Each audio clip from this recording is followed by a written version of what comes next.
पूर्णिया में नगर निगम चुनाव को लेकर सरगर्मियां काफ़ी तेज हैं और जब से नगर निगम चुनाव होने की घोषणा हुई है तब से भावी प्रत्याशियों की भीड़ सी नजर आ रही है। जी हां, जो भी भावी प्रत्याशी हैं अपने अपने विजन को लेकर इस चुनावी समर में अपना अपना ताल ठोकने को तैयार है। आवाज 24 न्यूज़ लगातार पूर्णिया के भावी प्रत्याशियों का इंटरव्यू आपको दिखला रहा है और इसी सिलसिले में आज हम जिस व्यक्ति से आपका परिचय कराने वाले हैं, साक्षात्कार करने वाले हैं, उनका नाम है आदित्य केजरीवाल।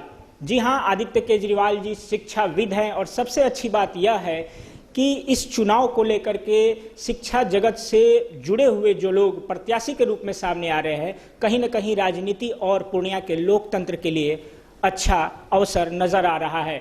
आज आदित्य केजरीवाल जी से जानेंगे कि वो भावी प्रत्याशी हैं पूर्णिया नगर निगम चुनाव में मेयर पद के लिए और उनका विजन पूर्णिया के लिए क्या है। तो सबसे पहले आदित्य केजरीवाल जी, आवाज 24 न्यूज़ में आपका स्वागत है।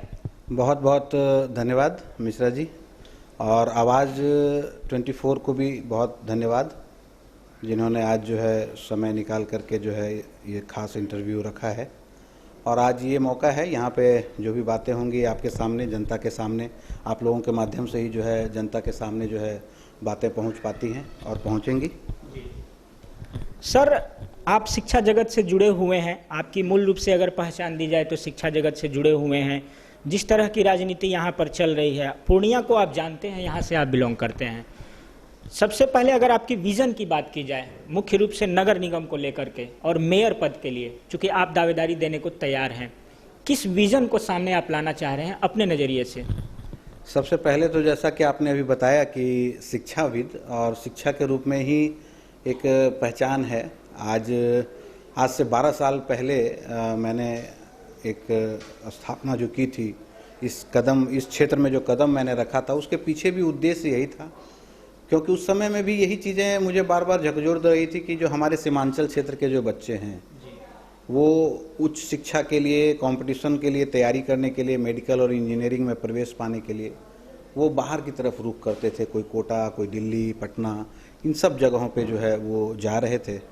और काफ़ी पैसा खर्च करने के बाद पेरेंट्स का अगर उनको हताशा नज़र आती है तो पेरेंट्स भी काफ़ी हताश हो जाते हैं। इन सब चीज़ों को ध्यान में रखते हुए ही मैंने उस समय में वो इंस्टीट्यूट की स्थापना की और आज भी वही प्रयास है। हम लोगों ने इसमें हमेशा से मतलब एक ये रखा था, हम लोगों ने इसके पहले जब मैंने इंस्टीट्यूट की स्थापना की थी तो टेक में 20 करके भी एक ये रखा था, जिसमें कि 20 जो मेरिटोरियस स्टूडेंट्स हैं उनके साथ जो है मतलब हम लोग उनको बिल्कुल निःशुल्क पढ़ाएं। एक समय में यहाँ पे एसपी आए थे निशांत तिवारी सर, उनके प्रयास से भी जो है हम लोगों ने एक संस्था संभव है उसके द्वारा भी हम लोगों ने बहुत प्रयास किया। और आज मुझे बहुत फ़ख्र महसूस होता है कि उसी संभव के द्वारा मेरे बहुत से स्टूडेंट जो हैं आज आईआईटी और एनआईटी में हैं और उनको हम लोगों ने निःशुल्क शिक्षा दी है। मेरा एक स्टूडेंट लक्ष्मण दास, उनको रिकमेंड किया गया था, और भी बहुत से जो स्टूडेंट हैं उनको हम लोगों ने उस तरीके से ले जाया। सर, शिक्षा के जगत में आपने जो काम किया है वो निश्चित तौर पे जो है काबिले तारीफ़ है, लेकिन ये जो ट्रेंड जो चेंज हो रहा है, अभी आप राजनीति में आ रहे हैं और मेयर पोस्ट के लिए आपने जो है भावी प्रत्याशी के लिस्ट में आप शामिल हैं, तो आपका जो ये ट्रेंड है शिक्षा से लेकर के अभी एक पॉलिटिक्स का जो ग्राउंड है और पूर्णिया की जो राजनीति रही है, तो पूर्णिया को किस नज़रिए से आप लोगों को क्या ये कहना चाहेंगे कि आपका विज़न क्या है और प्रमुख बातें जो पूर्णिया को अपने नज़रिए से आप देखते हैं, और अगर जनता आपको चुनती है आपकी प्राथमिकताएं क्या होंगी? बिल्कुल सही बात है। मेरा अपना मानना है कि जैसे हम लोग शुरू से देखते आ रहे हैं कि रोटी, कपड़ा और मकान ये आधारभूत चीज़ें हैं, तो उसी तरीके से जो नगर निगम के क्षेत्र में जो लोग हैं उनकी भी कुछ चीज़ें बहुत जो उनके मौलिक अधिकार हैं, जैसे ड्रेनेज सिस्टम। आज ड्रेनेज सिस्टम का क्या हाल है, थोड़ा सा पानी पड़ता है और हर गली मोहल्ले में पानी लग जाता है, जबकि सभी लोगों को पता है कि हमारा शहर जो है वो 3 तरफ जो है इतने बड़े बड़े नालों से घिरा हुआ है, जिसको कि दुरुस्त करने की व्यवस्था है और अच्छे ड्रेनेज सिस्टम को करने की व्यवस्था है। उसका भी मैंने एक रोड मैप तैयार किया है कि इस ड्रेनेज सिस्टम को दुरुस्त कैसे किया जाए। इस ड्रेनेज सिस्टम को दुरुस्त करने के लिए अंडरग्राउंड जो है वो पूरी तैयारी करनी पड़ेगी और इसमें एक इच्छा शक्ति, दृढ़ इच्छा शक्ति की ज़रूरत है और मैं ये विश्वास दिलाता हूँ कि इस चीज़ों को किया जाएगा। एक है सेकंड जो मूलभूत चीज़ें हैं, रोड कनेक्टिविटी, कि रोड कनेक्टिविटी भी बहुत ज़रूरी चीज़ें हैं। आज मैं बहुत से वार्ड में गया, वार्ड नंबर 30, वार्ड नंबर 38, ये लगातार हमारा सभी वार्डों में दौरा चल रहा है। और जब मैं वहाँ की स्थिति देखता हूँ, वार्ड नंबर 39, कहने को तो शहरी क्षेत्र हैं, वार्ड के क्षेत्र हैं, लेकिन क्या स्थिति है आज? स्थिति वहाँ पे ऐसी है कि वो रोड कनेक्टिविटी नहीं है, वहाँ तक गाड़ियाँ नहीं पहुँच पाती और नगर निगम का क्षेत्र हो रखा है। तो सिर्फ नगर निगम बन जाने से नहीं होता है, जो एक मूलभूत चीज़ें हैं वो बहुत ज़रूरी हैं, वो रहनी चाहिए। जहाँ तक वादों की बात है तो मेयर तो कई बनते आए हैं नगर निगम में अपने अपने मुद्दों को लेकर के। इस बार जरूर ये खास बात है कि जनता सीधे मेयर को वोटिंग करेगी और चुनेगी, तो निश्चित तौर पर एक दायित्व एक मेयर के तौर पे लोगों का बढ़ेगा, जो भी प्रत्याशी यहाँ से जीत करके आते हैं पूर्णिया से। लेकिन जो वादे रहे हैं, जिस हिसाब से पूर्णिया को विकास की गति प्राप्त करना चाहिए था, नहीं हो पाया। इसका एक मूल वजह भ्रष्टाचार भी है, जो कई बार आरोप भी लगते आए हैं।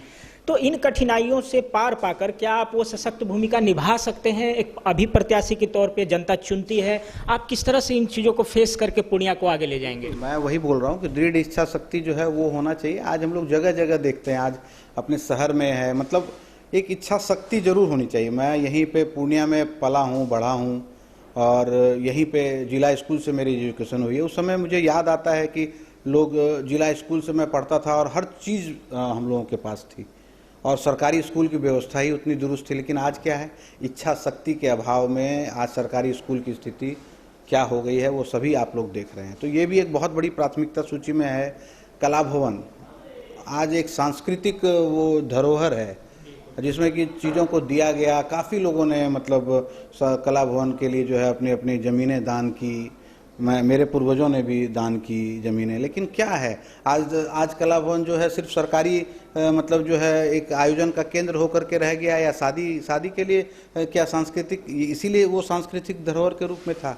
हमारे कितने भी प्राचीन मंदिर हैं, ये शहर मंदिरों के लिए जाना जाता है और हम लोग को बहुत फख्र है कि यहाँ पे जो सभी को पता है पूर्णिया, एक किंवदंती ये भी है कि पूर्णिया का नाम क्यों पड़ा, माँ पूरन देवी मंदिर के ऊपर जो है पूर्णिया का नाम पड़ा है। तो हम लोग क्या कर रहे हैं उस चीज़ों के लिए, अपने सांस्कृतिक धरोहर को बचाने के लिए क्या कर रहे हैं, क्या चीज़ें हम लोग उस चीज़ों।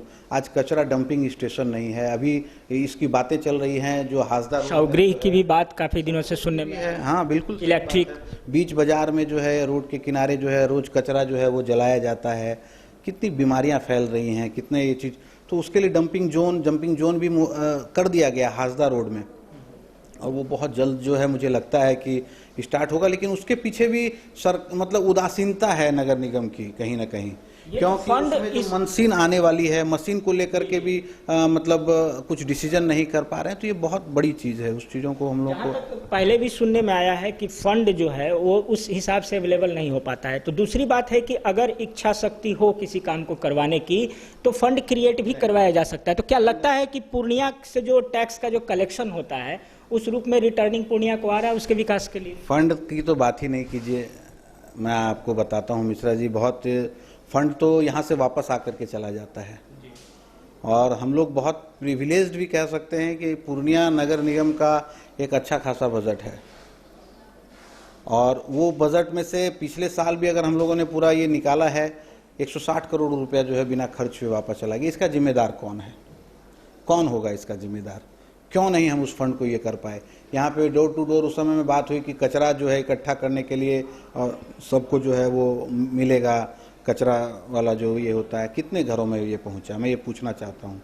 तो इस सब तरह की बहुत सी चीज़ें हैं, बस सिर्फ इच्छा शक्ति चाहिए।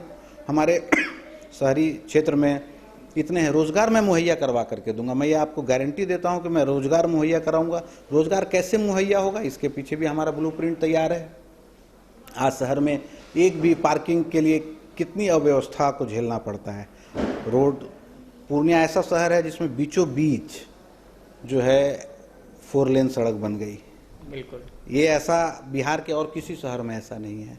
लेकिन इसके बावजूद क्या है, आज भी आप लाइन बाजार में जा कर के देख लीजिए, पहले 1 रो मोटरसाइकिल लगती थी, अब 3 रो लगती है और आपके पास। तो आपको ये नगर निगम का काम है। क्या कोई ऐसी योजना प्लानिंग, जिस तरह से योजना आयोग काम करता है, पहले प्लानिंग होती है कि किस शहर को किस चीज़ की आवश्यकता है और उसके अनुरूप उसका काम जो है किया जाता है। तो क्या ये पूर्णिया जो अव्यवस्थित शहर नज़र आ रहा है, अभी सुलभ शौचालय भी कहीं नज़र नहीं आता है, पार्किंग की भी कहीं व्यवस्था नहीं है, क्या इसका एक स्ट्रक्चर उस ढंग का बनना चाहिए जो कि डेवलपमेंट अब एक नए लेवल पर जा सके पूर्णिया में? निश्चित ये होना चाहिए, ये जरूर होना चाहिए। बिना उसके कैसे होगा? मैं इसका एक छोटा सा एग्जांपल दे देता हूँ कि जो पढ़े लिखे लोग हैं वो आते हैं। अब जैसे डीएम है, यहाँ पे बहुत से डीएम आए, बहुत से डीएम पूर्णिया में, लेकिन बहुत ये हम लोगों का ये रहा है कि बहुत से डीएम ऐसे भी थे जिन्होंने मतलब आईआईटी से जो है अपना वो किया था और उनका एक विज़न था और उन्होंने बहुत अच्छे तरीके से जो है शहर के विकास के लिए सोचा। तो वो एक टेक्निकल बंदे थे तो उन्होंने उस तरीके से सोचा। आज राम सेवक शर्मा बहुत पहले आए थे और आज विकास बाजार और ये सब चीज़ें उनकी ही इच्छा शक्ति के कारण जो है आज तैयार है। तो इन सब चीज़ों के लिए बहुत दृढ़ इच्छा शक्ति चाहिए और जनता इस बार डायरेक्ट जो है वो इस मेयर को चुनेगी। तो मेरा ये कहना है कि 100% कि मौका अगर जनता मुझे देगी तो मैं दृढ़ इच्छा शक्ति के साथ बहुत सी चीज़ें जो मैंने अभी भी आपको और भी बताई हैं वो सब चीज़ों को करने का पूरा प्रयास। ये मैनिफेस्टो तो काफ़ी लंबा हो सकता है, लेकिन चूंकि आप राजनीति में अगर देखा जाए तो बहुत पुराने भी आप नहीं हैं और बहुत नए भी नहीं हैं, आप मिडिल में आते हैं। मैं बस 2-3 साल पहले ही जो है एक राजद की सदस्यता मतलब लिया था। बहुत एक्टिव पॉलिटिक्स में नहीं हूँ मैं, अपनी पहचान भी मेरी कोई बहुत राजनीतिक नहीं है। मैं सबके बीच का आदमी हूँ, यहाँ जितने भी मेरे पूर्णिया के जो लोग हैं उनके बीच का आदमी हूँ, मैं कोई राजनीतिक आदमी नहीं हूँ। और मैं चाहूँगा कि जनता डायरेक्ट मुझे एक राजनीतिक के रूप में ना देखे कि कोई एक राजनीतिक आदमी जो है वो है। मैं शिक्षाविद के रूप में अपनी पहचान मैंने बनाई है और शिक्षा के क्षेत्र में ही मैं ये चाहता हूँ। और अब अंदर से मतलब कभी कभी मन जो है वो झकझोरता है कि अपने शहर के लिए जो है कुछ किया जाए। शिक्षा के क्षेत्र में भी आया, मेरा ऑटोमोबाइल का भी काम है, लेकिन शिक्षा के क्षेत्र में मैं इसलिए आया, ऑटोमोबाइल का काम मेरा बहुत वर्षों से है, लेकिन शिक्षा के क्षेत्र में आने के पीछे भी जो मेरा उद्देश्य था यही था कि मैं अपने शहर के लिए कुछ करूं।